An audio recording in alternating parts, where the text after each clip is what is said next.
सारे प्रश्नों के उत्तर देते, मन के भ्रम को मिटाते हैं। सहज सरल और दिव्य विभूति अनिरुद्धाचार्य कहलाते हैं। यूट्यूब पर चैनल को सब्सक्राइब कर लीजिएगा।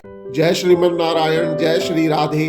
राधे राधे गुरुजी के प्रिय भक्तों, उत्तर प्रदेश के वृंदावन में आयोजित धर्म और आध्यात्मिक चर्चा के दौरान एक युवक ऐसा भी आया जो पूज्य गुरुजी के लिए ऐसे शब्द कह गया जिसको सुनकर पूज्य गुरुजी अनुद्धाचार्य जी महाराज मंत्र मुग्ध हो गए। दरअसल यह युवक कहता है कि वह रात को सोने के बाद सपने में पूज्य गुरुजी के दर्शन करता है और जब उठा तो उसने पूज्य गुरुजी अनुद्धाचार्य जी महाराज और गौरी गोपाल क्षेत्र की सभी सेवाओं के समर्पित एक कविता लिख दी। जब उस युवक ने गुरुजी को कविता सुनाई तो पूज्य गुरुजी उस युवक की तारीफ करे बिना अपने आप को रोक नहीं सके और उन्होंने उस युवक को प्रश्नोत्तरी के मंच पर बुलाकर प्रतीक चिन्ह और दुपट्टा उड़ाकर सम्मान भी किया। दोस्तों, इस वीडियो को अंत तक जरूर देखिएगा क्योंकि पूज्य गुरुजी अनुद्धाचार्य जी महाराज के प्रति लोगों का प्रेम और भक्ति ही है जो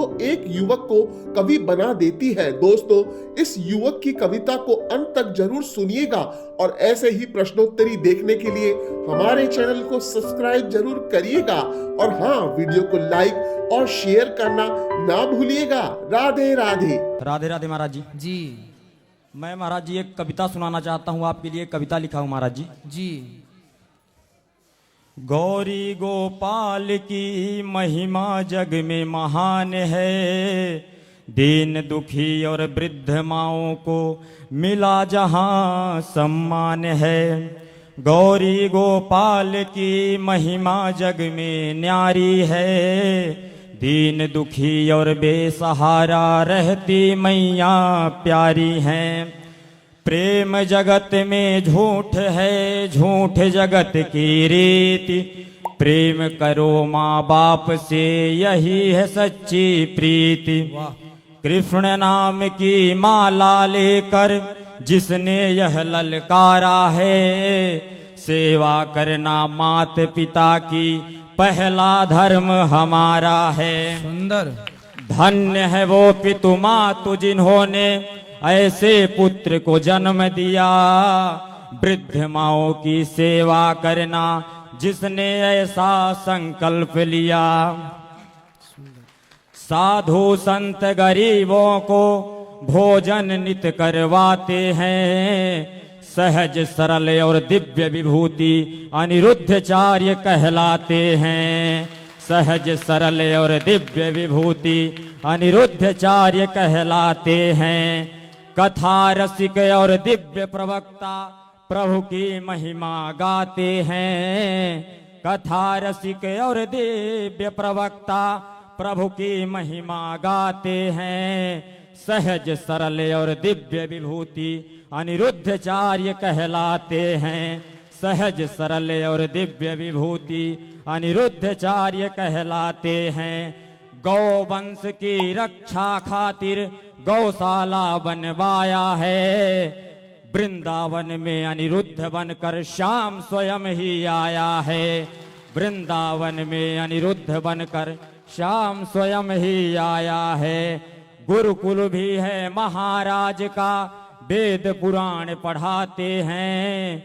गुरुकुल भी है महाराज का, वेद पुराण पढ़ाते हैं। सहज सरल और दिव्य विभूति अनिरुद्धाचार्य कहलाते हैं। सहज सरल और दिव्य विभूति अनिरुद्धाचार्य कहलाते हैं। मात पिता की सेवा करना नित हमको बतलाते हैं। मात पिता की सेवा करना नित हमको सिखलाते हैं। मातृभक्त और दिव्य प्रवक्ता अनिरुद्धाचार्य कहलाते हैं। सहज सरल और दिव्य विभूति अनिरुद्धाचार्य कहलाते हैं। सेवा ही है परम धर्म, सेवा ही है परम धर्म, नित्य यही बतलाते हैं। सहज सरल और दिव्य विभूति अनिरुद्धाचार्य कहलाते हैं।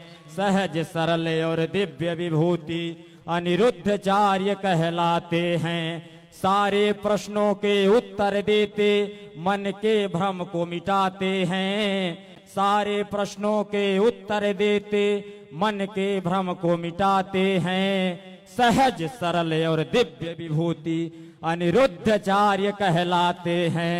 सहज सरल और दिव्य विभूति अनिरुद्धाचार्य कहलाते हैं। बोलिए गौरी गोपाल भगवान की जय हो। राधे राधे महाराज जी। ये सब आपने लिखा है? जी महाराज जी, ये हमने लिखा है कविता आपके लिए, वाह, पर्सनल आपके लिए लिखा है महाराज जी। आपने सारी सेवाओं को पिरो दिया है अपनी कविता में। जय हो अद्भुत महाराज जी। तालियां भैया के लिए, सुंदर तालियां। अद्भुत महाराज जी, जी मैं रीवा जिले का रहने वाला हूँ। मेरा नाम है श्रीधर मिश्रा जी। और मैं 1 वर्ष से वृंदावन में निवास कर रहा हूँ महाराज जी। जी। और मैंने रात में सोते हुए मेरी नींद खुली और मैंने सोचा कि महाराज जी के लिए कुछ लिखा जाए, और मैंने उसी निद्रा में जैसे ही मेरी निद्रा टूटी और कलम पेन उठाया और महाराज जी के लिए इतना सुंदर पंक्ति, इतना सुंदर पिरो दिया इसको। बहुत सुंदर। आप बोलिए गौरी गोपाल भगवान की जय हो। और सबसे पहले लिखने से पहले हमने अपने माता पिता को बताया कि हमने महाराज जी के लिए बहुत ही सुंदर अद्भुत कविता लिखी। उन्होंने बहुत खुश होकर और बोले महाराज जी को जरूर सुनाना। मैं कल आया था, महाराज जी खड़ा था वहां पे, हाँ। लेकिन मेरे को मौका नहीं मिला ये बोलने के लिए आपके पास। जी जी जी, इसलिए और मैं रिक्वेस्ट किया भैया लोगों से, लेकिन पहुंच नहीं पाया आपके पास तक महाराज जी। कोई बात बहुत नहीं, अब आप आ जाइए ऊपर आ जाइए। राधे राधे। सुंदर आपने लिखा है। इतनी सी कम आयु में आपने इतने सुंदर शब्दों का चयन किया, इतना बढ़िया लिखा आपने। खुश रहिए, बहुत बड़े कवि बने, ऐसी भगवान से प्रार्थना है। खुश रहिए। तालियां बजाइए भैया जी के लिए।